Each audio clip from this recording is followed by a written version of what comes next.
Today we talk to Valeria Ignatieva. Having successfully navigated a career in tech marketing while balancing the needs of her son, Valeria takes us through the importance of companies and their leaders in addressing employee needs.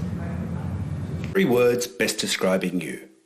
Go. Collaborative, determined, and also resilient. I get to interview the amazing women that work with our employers, and they share stories. For example, one of my favourite is from Rui from Unity Water.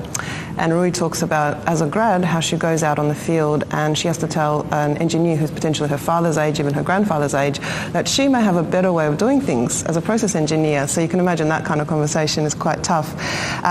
Another example is Lauren, who works at BHP and started her career as a grad. 5 years later, she's in a leadership role, and she shares tips around how you actually, walk into a room and you can see people sizing up thinking, what does this young woman actually know? And then how do you get that buy-in? How do you motivate your team? So really practical tips and sharing the stories around those women's career journeys. I think when we get phone calls or emails from people that would like to get some data around building a case for diversity and inclusion, and there's actually a quote from a CEO on our website on the Aristocrat page. So Trevor Crocker says, in his own words, that while he can give lots and lots of compelling reasons for diversity and inclusion, he, at the end of the day, would like his daughter to grow up in a world where she's got the same opportunities as his son. And to me, that says it all. It's like, I'm so past having the conversations around building the business case for diversity. Though, if you don't get it, great, you've got a long way to go. We'll help you on that journey. But, there's lots of others that are paving the way and doing it for those reasons instead of looking for data. So for me, it's empathy. And I think, we need to remember that it's not about managing people, it's about empowering them to do their best, and that's the ultimate goal that you should hope to achieve in your business.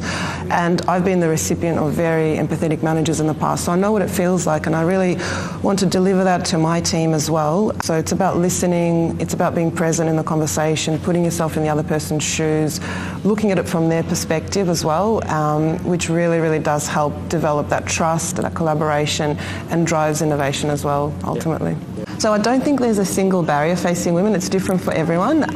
So what I recommend is that women become very selective around who they apply to work with, do their research, and that's exactly why we outline on the DCC website around whether or not the company is an equal pay ambassador, whether or not they may have targets for women in leadership, professional development programs, and all those things, even including do they or don't they pay superannuation on the unpaid and paid portion of parental leave, which plays a huge part in closing that super gap, which is currently at around 50% for men and women.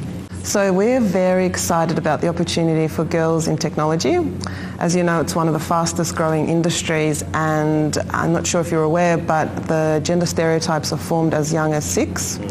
So to address that challenge, we've actually created Superhero Daughter Day, which is an annual initiative held around International Women's Day, where girls, primary school age girls, 5 to 12 years old, will come along with their parents or their guardians, and they'll have a fun-filled day full of activities, hands-on activities such as playing with robotics, virtual reality, augmented reality, fashion tech, and so on. So what happens is, after attending those events, we've had feedback that over 60% of the girls now consider a career in STEM. Everyone's saying women need to be more confident and so on, and that's just not true, because there's so much research out there that shows that men are hired on potential, women more on experience, and there's so much other unconscious bias that comes into play as well. So I think that's one of the things I'm sick of here. We could all do with a confidence boost, men and women, but it's something that we need to stop saying in isolation. I think it's important to remember that asking for help is not a sign of weakness. It's good to bounce around ideas, even when it's something that you've established and agreed on yourselves, because there's always a different lens that someone can offer. So, whether you're working with someone or starting a business, I think always ask for help if you don't know the answer, and it will drive you forward. For me, one of the biggest discoveries was that you can really follow your true passion and you can build a business around that. So if a company doesn't qualify to work with us, they're rejected. Most of these organisations actually return to us after improving their policy. So you can change the world and make money at the same time. I'm a big fan of the fear-setting technique. It's coined by Tim Ferriss. So it's an excellent tool for helping you make difficult decisions. For me, it was, okay, I'm going to give up a 6-figure salary. I'm going to jeopardise essentially my son and I financial future and have no one else to rely on. So that's a big risk to do in order to start DCC.